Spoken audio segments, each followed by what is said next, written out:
Hi everyone, happy Sunday. How's everyone doing? Good. Well, welcome to Grits, Brunch, and Learn. I'm so excited. I was so overwhelmed with everyone's excitement for this event and everyone's support, and may just be the first of many.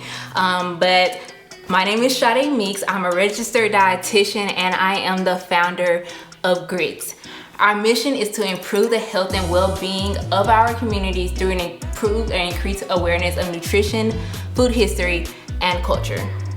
So you may be asking, what does it mean or how do we do that? Well, Grits has 4 different goals. One of our goals is to increase access to registered dietitians, to improve food literacy skills, to improve the health of minority communities, and engage the public in conversations regarding nutrition, food history, and culture. And I'm so glad that we're able to meet 2 of those goals today with the food literacy skills, because food literacy is basically the skills that enable you to create recipes, cook food, access food, all of those really tangible and practical skills. 2, we're engaging in these conversations about nutrition and culture and food history, which is awesome. I think a lot of times when people hear African American food, they can sometimes put us in a box. With that being said, sometimes African American food story, our food story is limited to just soul food, which isn't true. As Tony Tipton Martin says, the African American food story is more than just soul food. And I couldn't agree more. I love learning about food history because in that aspect, I get to learn more about our food story. And so if it's not just soul food, what is it?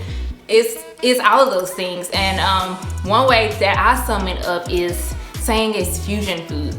African American is really the original fusion food. I know we may go to like restaurants that have like a Japanese and Korean fusion, but if we want to really look at the history, I believe African American food is the original, the OG fusion food.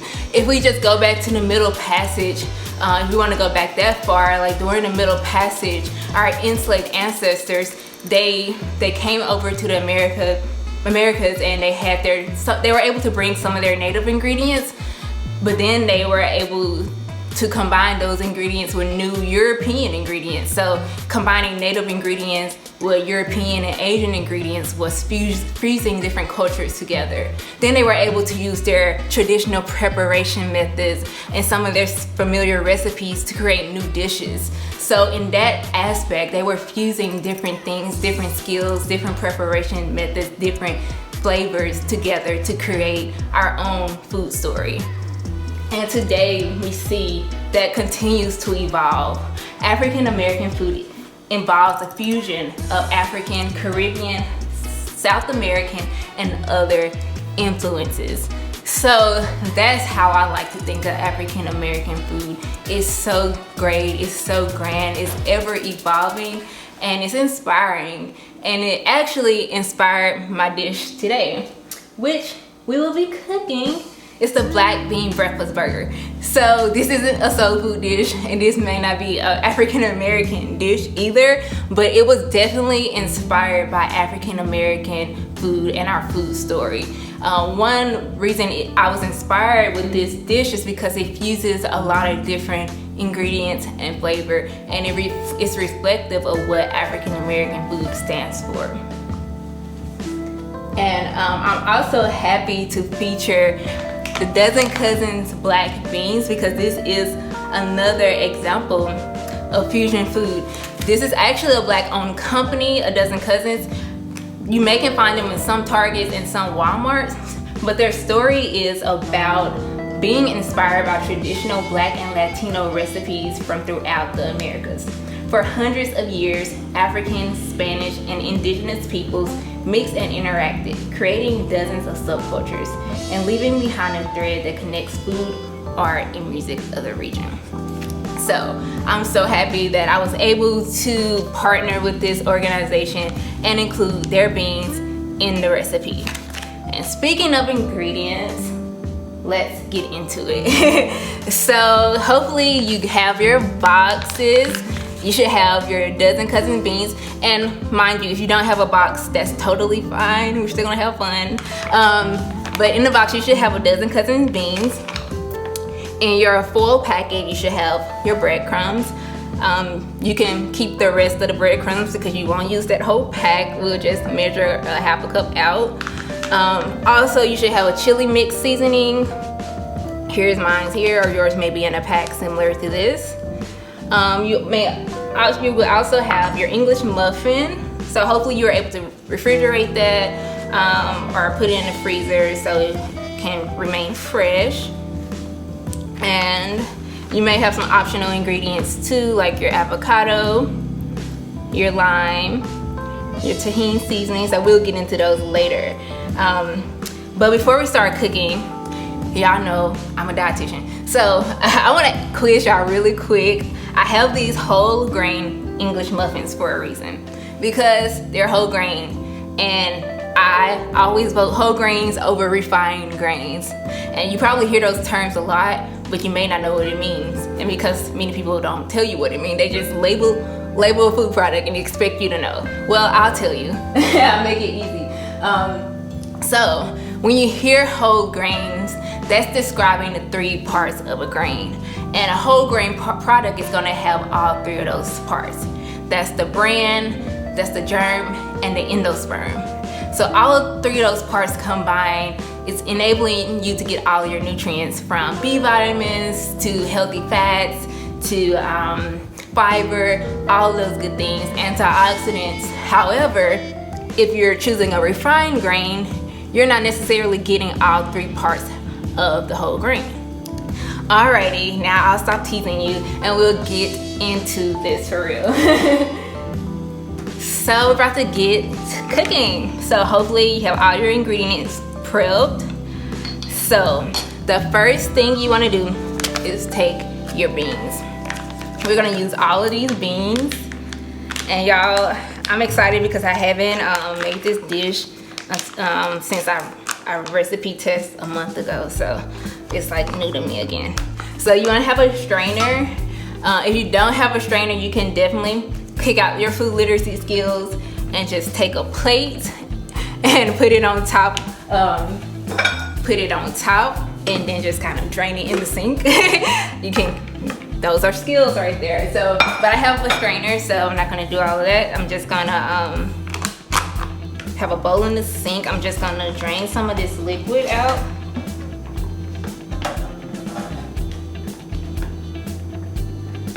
And you wanna reserve the liquid because when we're doing the mixture, if it gets a little too dry, then you can just add some of that liquid. So don't toss the liquid just yet, because you could use it if your mixture becomes a little dry. So I have it strained, and that's the reason we strain it, because we don't want it to be too liquidy. You want your beans to actually take form and hold its shape. So once we drain it, you want to take a masher or a fork or a spoon or whatever kitchen utensil you have and just let out some of your stress. And so you just want to mash the beans really nicely. It doesn't have to be super fine or anything like that. So like I said, it doesn't have to be totally fine. Like I have some chunks of beans still there, and that's totally fine. And on the recipe direction, it says you can mix the breadcrumbs and the seasoning in a separate bowl, but I'm just gonna put it all in here together. So I have a half a cup of panko breadcrumbs. So you all can measure yours out. If you don't have a measuring cup, you could really just kind of do a handful. Well, 2 handfuls probably. 1, 2. So you don't have a measuring cup, about 3 handfuls will work. And then I'm gonna add my chili mix seasoning. And if you don't have chili mix, you could totally use chili powder if you have that. I like the chili mix because the chili mix has some flour in it, which also helps with the binding of the mixture. But if you don't, if you use the chili powder, you can just add your own flour to your mixture. But this kind of makes it easy, and you know, when life happens and it's going, you like easy is good. And the good thing about, I forgot to mention about this product, it includes onions and bell peppers and seasoning. So you don't really have to add a lot of seasoning. I just added this for just a little extra, but as you'll see, I'm not gonna add any salt. You can taste it, you can taste your own food and see if you need salt, but for my taste, I really don't need any salt. And that's one reason we don't rinse the beans. If this was another product, just like regular great value beans, I would definitely rinse it to decrease some of the sodium, but we don't wanna rinse these beans because you don't wanna rinse off the flavor. So now I'm about to get my hands dirty. My hands are clean, so that's rule number one. Make sure you wash your hands when you're in the kitchen. So I almost forgot. If you want to use your optional ingredient, you can add hot sauce at this point.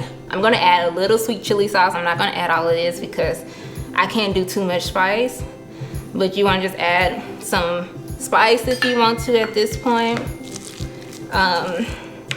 Hot sauce, I honestly, y'all don't judge me, but I don't own hot sauce. I'm not really a big hot sauce person, but I know that Louisiana hot sauce is what I grew up eating at my parents' house. Okay, so at this point, you want to just pick it up and you want to make sure you can form a ball with it. If you can form something like this, it's good. It should hold shape. Mind you, it's not gonna feel like ground beef or ground turkey. It's gonna be a little fragile, and that's fine. And you wanna be able to form like 2 of these. So if you're cooking for 1, you can do 2. I mean, you can do 1. If you're cooking for 2, you can do 2. Now we're about to go to the stove so we can cook these. So I got this question before we even started. What oil do you use? My favorite is avocado oil, or you could use like a canola oil. You could use olive oil, but you just want to make sure it's not on a really high temperature because you don't want it to burn. But that's why I love avocado oil, because its nutrient components, like really high in monounsaturated fats, which are the healthy fats, are quite similar to olive oil. But the major difference between the two is you can heat this at a higher temperature. So that's why it's like my favorite oil. So I'm just gonna drizzle that on the pan. And I just like to dance with my pan to get it all over. But you wanna make sure your grease is hot because you don't wanna place the beans in oil. It's gonna be a greasy mess. So I'll have a napkin too, so I can just let the bean patties drain on the napkin after it gets off the heat. So I'm gonna take one of my patties. Like I said, you really just want to brown the outsides, and it's gonna take about 2 to 3 minutes on each side. So my oil probably wasn't hot enough, but it's okay. We're gonna let that cook.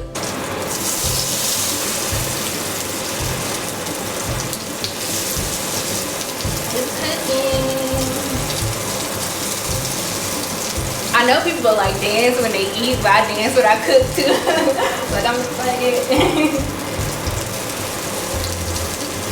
As you can see, it's browning on top, and that's what you want. Like it's not meat, so you don't have to worry about, you know, cooking the inside all the way. You really just want the outside really crisp.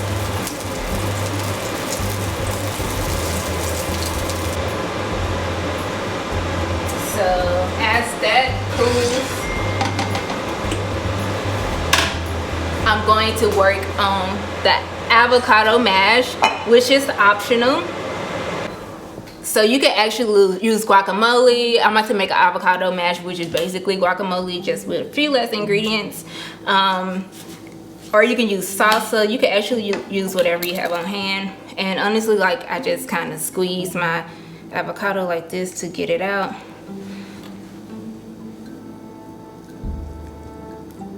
And if it's right, it should just come right out. Okay. Yep, and you got all of it out. I don't want this part in it. Okay. So So got your avocado, and then if you have lime, you can add lime at this point. You can use a whole lime if you really like lime. I really like lime, but I'm just gonna do a half. But you could definitely use the whole lime if you like. You can also add garlic powder or fresh garlic to this. I'm just gonna do a sprinkle. And my favorite tahini seasoning, I got introduced to this when I was living in California. They put this on fruit. And I thought it was like the grossest thing at first, but it's actually really good. So once you have all your ingredients in, just wanna mash it together, avocado mash. And the reason I do this is because no one wants a dry burger, right? It just adds something to it. So you want to get that mashed up. I might add a little salt to this as well. So where's my salt? So I add a little sea salt to this.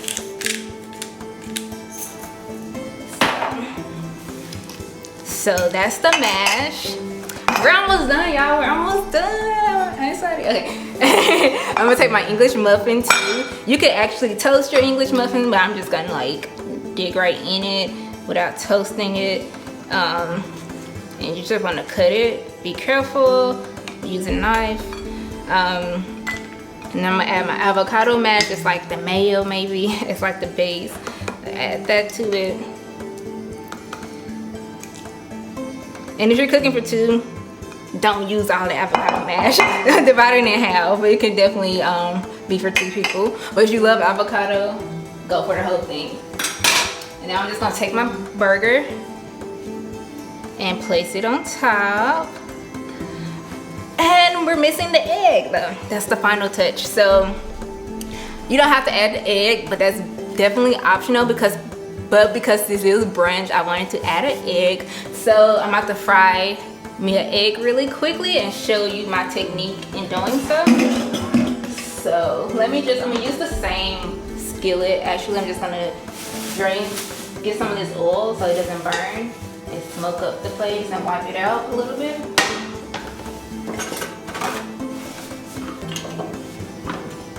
At this time, you want to put a little bit more oil in your pan for this fried egg part. If you're doing this part, you don't have to do a fried egg, but I like doing this technique for just the aesthetics purposes of everything. So for the aesthetic, you want to put a little bit more oil in your pan. So I'm gonna crack the egg once it gets hot. Just a pro tip, you don't have to do this, but a good trick to see if the oil is hot, it is. You put like a toothpick or something in the oil, and if you see bubbles forming around it, I saw one, then it went away. You see bubbles forming around it, there we go. It's hot. So it's hot. Now I'm gonna crack my egg into the oil. And watch, I butcher this crack of the egg. But you wanna crack your egg into the oil, and because it's hot, oh, don't drop the shell in it. And let that start cook. And at this point, you can also add a little salt and pepper to your egg.